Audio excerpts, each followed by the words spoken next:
IPS ಆಗಲು Ravi D ಚೆನ್ನಣ್ಣನವರು ಏನೆಲ್ಲ ಕಷ್ಟಗಳನ್ನು ಎದುರಿಸುತ್ತಾರೆ ಮತ್ತು ಅವರ ಹೋರಾಟಗಳು ಏನು, ಹಾಗೂ ಯುಪಿಎಸ್ಸಿಯನ್ನು ಹೇಗೆ ಓದುತ್ತಾರೆ ಮತ್ತು ಏನೆಲ್ಲ ಕೆಲಸಗಳನ್ನು ಮಾಡುತ್ತಾರೆ, ಎಷ್ಟೇ ಕಷ್ಟ ಬಂದರೂ ಎದಕ್ಕೂ ಬಗ್ಗದೆ ಮುನ್ನಡೆಯುವ ಕೆಚ್ಚೆದೆಯ ಧೀರ ಇವತ್ತು ನಿಷ್ಠಾವಂತ ಅಧಿಕಾರಿಯಾಗಿ ನಮ್ಮ ಮುಂದೆ ನಿಂತಿರಲು ಕಾರಣವೇನು ಎಂಬುದರ ಬಗ್ಗೆ ಈ ಒಂದು ವಿಡಿಯೋದಲ್ಲಿ ಸಂಕ್ಷಿಪ್ತವಾಗಿ ತಿಳಿದುಕೊಳ್ಳೋಣ. ಇವರು ಜುಲೈ 23, 1985 ಗದಗ ಜಿಲ್ಲೆಯ ಕೇಳೂರು ಎಂಬಲ್ಲಿ ಜನಿಸಿದರು. ತಂದೆ ದ್ಯಾಮಪ್ಪ ಚೆನ್ನಣ್ಣನವರ, ತಾಯಿ ರತ್ನಮ್ಮ. ರಾಘವೇಂದ್ರ ಎಂಬ ಸಹೋದರ ಇದ್ದು ಡಾ. ತ್ರಿವೇಣಿ ಎಂಬುವರನ್ನು ವಿವಾಹವಾದರು. ಇವರಿಗೆ ಭೂಮಿ ಎಂಬ ಮಗಳು ಕೂಡ ಇದ್ದಾಳೆ. ರವಿ ತಮ್ಮ ಆರಂಭಿಕ ಶಾಲಾ ಶಿಕ್ಷಣವನ್ನು ಧಾರವಾಡದ ಸ್ಥಳೀಯ ಶಾಲೆಯಾದ ನೀಲ್ಗುಂದಿ ಸರ್ಕಾರಿ ಶಾಲೆಯಿಂದ ಪಡೆದರು. ಬಡತನದ ಹಿನ್ನೆಲೆಯಿಂದ ಬಂದ ರವಿ ತಮ್ಮ ವಯಸ್ಸಿಗೆ ಮುಂಚೆಯೇ ಜೀವನದ ವಾಸ್ತವತೆಯನ್ನು ಅನುಭವಿಸಿದ್ದರು ಮತ್ತು ಅವರು ಶಿಕ್ಷಣದ ಜವಾಬ್ದಾರಿಯನ್ನು ತಮ್ಮ ಹೆಗಲ ಮೇಲೆ ತೆಗೆದುಕೊಂಡಿದ್ದರು. ಶಾಲೆಯ ಜೊತೆಗೆ ರವಿ ತನ್ನ ಶಾಲಾ ಶುಲ್ಕ ಮತ್ತು ಖರ್ಚುಗಳನ್ನು ಪೂರೈಸಲು ಹೋಟೆಲ್ಗಳಲ್ಲಿ ಕೆಲಸ ಮಾಡುತ್ತಿದ್ದರು. ತನ್ನ ತರಗತಿಗಳನ್ನು ಬಂಕ್ ಮಾಡಿ ಹೊಲಗಳಲ್ಲಿ ಕೆಲಸ ಮಾಡಿ ಹೆಚ್ಚಿನ ಹಣವನ್ನು ಗಳಿಸುತ್ತಿದ್ದರು. 10ನೇ ತರಗತಿಯಲ್ಲಿ 87 ಅಂಕಗಳ ಗಳಿಸುವುದರ ಮೂಲಕ ತನ್ನ ಶಿಕ್ಷಕರನ್ನು ತೃಪ್ತಿಪಡಿಸುತ್ತಾರೆ. ಕಲಾ ವಿಭಾಗದಲ್ಲಿ ಪದವಿ ಪಡೆಯಲು ರವಿ ಕರ್ನಾಟಕದ ಕಲಾ ಕಾಲೇಜಿಗೆ ಹೋಗಿ ಪದವಿ ಪಡೆದರು. BA ಪದವಿ ಮುಗಿಸಿದ ಬಳಿಕ ಪಬ್ಲಿಕ್ ಅಡ್ಮಿನಿಸ್ಟ್ರೇಷನ್ನಲ್ಲಿ MA ಪದವಿ ಪಡೆದರು. ರವಿ ಡಿ ಚೆನ್ನಣ್ಣನವರು ಮಾಸ್ ಕಮ್ಯುನಿಕೇಷನ್ ಮತ್ತು ಜರ್ನಲಿಸಂನಲ್ಲಿ PhD ಡಿಪ್ಲೊಮಾ ಮುಗಿಸುತ್ತಾರೆ.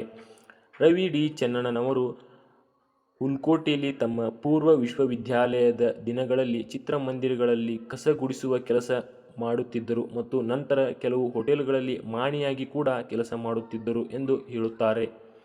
ಹೋರಾಟವು ಅವರಿಗೆ ನಿರಂತರ ಒಡನಾಡಿಯಾಗಿತ್ತು, ಆದರೆ ಅವರು ಎಂದಿಗೂ ಬಿಟ್ಟುಕೊಡಲಿಲ್ಲ.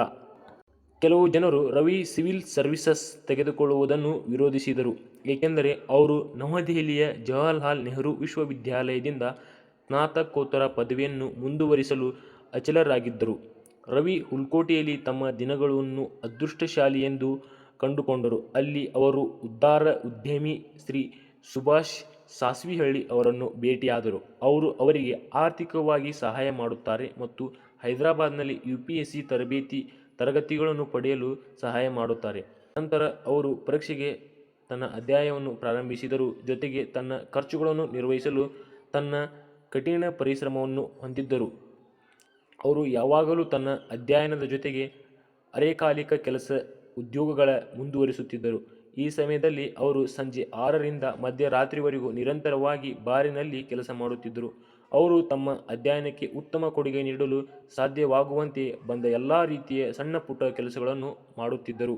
2007ರಲ್ಲಿ ಅವರು ಹೈದರಾಬಾದಿನಲ್ಲಿ IAS ತರಬೇತಿ ಪಡೆದರು ಮತ್ತು 2008ರಲ್ಲಿ UPSC ನಡೆಸಿದ CSC ಮೊದಲ ಪ್ರಯತ್ನದಲ್ಲಿಯೇ ರವಿ ಡಿ ಚೆನ್ನಣ್ಣನವರು UPSC ರ್ಯಾಂಕ್ ಭಾರತದಲ್ಲಿ 703 ಆಗಿತ್ತು. ಅವರು ಎಂದಿಗೂ ಭ್ರಷ್ಟ ರಾಜಕೀಯ ವ್ಯವಸ್ಥೆಯನ್ನು ಒಪ್ಪಿಕೊಳ್ಳಲಿಲ್ಲ. ಮಾರ್ಚ್ 2012ರಲ್ಲಿ ರವಿ ತನ್ನ ಇನ್ನರ್ಧ ಭಾಗವನ್ನು ಭೇಟಿಯಾದರು ಮತ್ತು ಡಾ. ತ್ರಿವೇಣಿ ಎಂಬುವರನ್ನು ಆವಾಗಲೇ ವಿವಾಹವಾದರು. ಹುಲಿಯಂತೆ ಗರ್ಜಿಸುವುದಕ್ಕೆ ಹೆಸರುವಾಸಿಯಾದ ರವಿ ಇಂದು ಕರ್ನಾಟಕದಲ್ಲಿ ಪರಿಪೂರ್ಣ ತಮ್ಮ ಜವಾಬ್ದಾರಿಯುತ ನಾಗರಿಕ ಸೇವಕರಾಗಿದ್ದಾರೆ. ಬೆಂಗಳೂರಿನ IPS ಪೊಲೀಸ್ ಪರಿಶಿಷ್ಟಾಧಿಕಾರಿಯಾಗಿ ಸೇವೆ ಸಲ್ಲಿಸುತ್ತಿದ್ದಾರೆ. ರವಿ ತಮ್ಮ ಹುದ್ದೆಯಡಿಯಲ್ಲಿ ಅನೇಕ ಉಪಕ್ರಮಗಳನ್ನು ಪ್ರಾರಂಭಿಸಿದ್ದರು ಮತ್ತು ವ್ಯವಸ್ಥೆ ಮತ್ತು ಸಮಾಜದಲ್ಲಿ ಬದಲಾವಣೆ ತರಲು ಶ್ರಮಿಸಿರುತ್ತಾರೆ.